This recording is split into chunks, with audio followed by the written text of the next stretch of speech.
વડોદરાના પ્રતાપનગર રેલવે કોલોનીમાં હત્યાનો સનસનાટીભર્યો બનાવ. વડોદરાના પ્રતાપનગર રેલવે કોલોનીમાં સનસનાટીભર્યો હત્યાનો બનાવ સામે આવ્યો. રેલવેમાં નોકરી કરતી યુવતીએ સાથે રહેતા પ્રેમી સચિન રાઠવાનું ગળું દબાવી હત્યા કરી. પ્રેમ સંબંધ બાદ બંનેની સગાઈ થઈ હતી. સાથે રહેતા હતા. યુવકને ઊંઘમાં જ મોતને ઘાટ ઉતાર્યાનો ચોંકાવનારો ખુલાસો. ઊંઘમાં કુદરતી મોત થઈ હોવાનું નાટક કરી 3 દિવસ પોલીસને ગેરમાર્ગે દોર્યા. પોસ્ટમોર્ટમ રિપોર્ટમાં ગળે ફાંસાની હકીકત બહાર આવતા શંકા ઘેરાઈ. મકરપુરા પોલીસે રેખા રાઠવા સામે હત્યાનો ગુનો નોંધી ધરપકડ કરી. મિસિસ કહેવાય સગાઈ કરી છે. એ છોકરી બંને જણ જોડે રહેતા હતા રેલવે કોલોનીમાં. સગાઈ કરી રીતે લગ્ન થયેલા?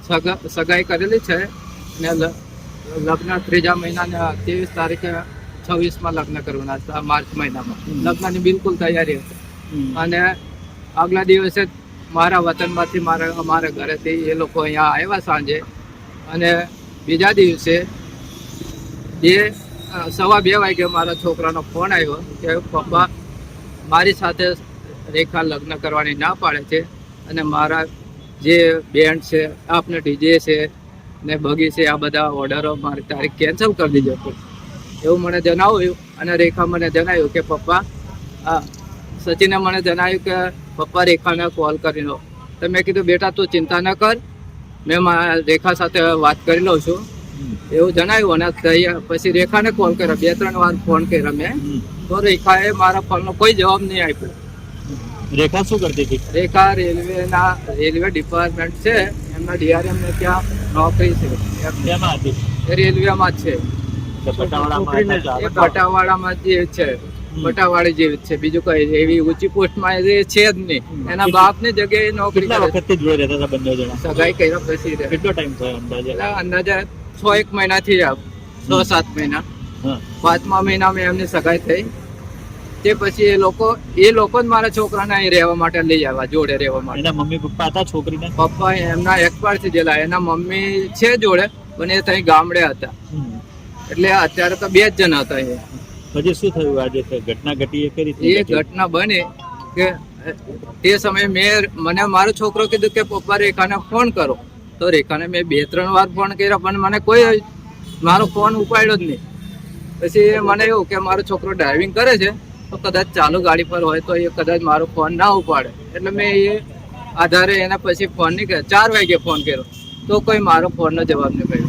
એટલે પછી સામેથી રેખાએ મને પછી કીધું કે પપ્પા સચિન ઊંઘે છે અને જાગતો જ નહીં, કે એને ઉઠાડું છું પણ ઉઠતો નહીં એમ. તો મેં કીધું હમણાં કલાક પહેલા મારી જોડે સચિને વાત કરી. તો સચિનને શું થાય મેં કીધું, એને બી ડ્રાઇવિંગનો ધંધો છે, તો ઊંઘતો ના હોય. મેં કીધું તમે એને પૂછ્યું રેખાને કે તો મેં તમને પહેલા ફોન કર્યો તો કેમ નહીં ઉપાડ્યો? તમે 2-3 વાર ફોન કર્યા તો ઉપાડવું જોઈએ ને. તો કે મેં વાસણ ઘસતી હતી. કે મેં કીધું એવું ના બનાય. એને મેં કીધું આજુબાજુમાં કોઈ છે? તો કે કોઈ નથી અત્યારે. હજી શું થયું? તમે કઈ રીતના ખબર પડી કે આમ એક્સપાયર થઈ ગયા છે? એટલે રેખાએ મને જણાવ્યું કે પપ્પા સચિન ઊંઘે છે અને એ ઉઠતા નહીં. હાથ પગ ને તમે પૂછ્યું હાથ પગ હલાવે છે, શ્વાસ ચાલુ છે કે ના, બધું ઠંડુ છે એવું મને જણાવ્યું. એટલે મને મારા અહીંયા મારા ભત્રીજા રહે છે, તો એમને મેં તાત્કાલિક જાણ કરી. રેખાને મેં શું પહેલા કીધું કે તમે આજુબાજુમાં એમ્બ્યુલન્સ બોલાવીને કોઈ બી સારવાર ચાલુ કરાવો, મેં આવું છું એવું જણાવ્યું. પછી પહેલા મારા ભત્રીજાને ત્યાં મોકલી દીધો કે ત્યાં પહોંચ ને સચિનને હેલ્પ કરવા લાગી. ત્યાં ભાઈ અમારે પહોંચ્યા હતા. એટલે મારે તો એકનો એક દીકરો હતો. મારે અત્યારે વારસદારમાં જ કોઈ નથી એમ. મારું હાવ એ થઈ ગયું છે બધું. મારી પેઢી ખલાસ થઈ ગઈ છે, એટલે મને આઘાત લાગેલો છે. તો મારા છોકરાને જેવી હત્યા કરેલી છે. એવી રીતે હત્યા કરી? અને કઈ ખોલ્યું? મને મારો છોકરો પહેલા કહેતો જ તો કે એને રેખા જોડે બીજો કોઈ ફ્રેન્ડશીપમાં છે. એ એની જોડે નોકરી કરે છે. તે ફ્રેન્ડશીપ એનો રેખાનો એ અમુક વારંવાર એના હેરાન પરેશાન એના લીધે મારા છોકરાને કરતી. એટલે ચોક્કસ મને ખબર છે એમ. છોકરા કેવી રીતે એને એ ગળા ટૂંકો આપીને જ મારેલો છે. રેખાની ઓઢની બી સાબિત છે. ગળા ઓઢની. બીજું કોઈ હતું જોડે? હવે એ તો જોડે હશે તો ને, એકલી તો કરી જ ના શકે ને. પોલીસ શું કહે છે? પોલીસ શું તપાસ કરી છે એ મને હજુ જાણવા નથી મળેલ અત્યાર સુધીમાં. આજે મારે 5 દિવસ થઈ ગયા છે. હું ખાધા પીધા વગરનો જ અહીંયા રખડું છું, પણ હજુ મને કોઈ ન્યાય મળે એવું લાગતું નહીં. તમે શું કરો છો? મેં ખેતી કામ કરું છું.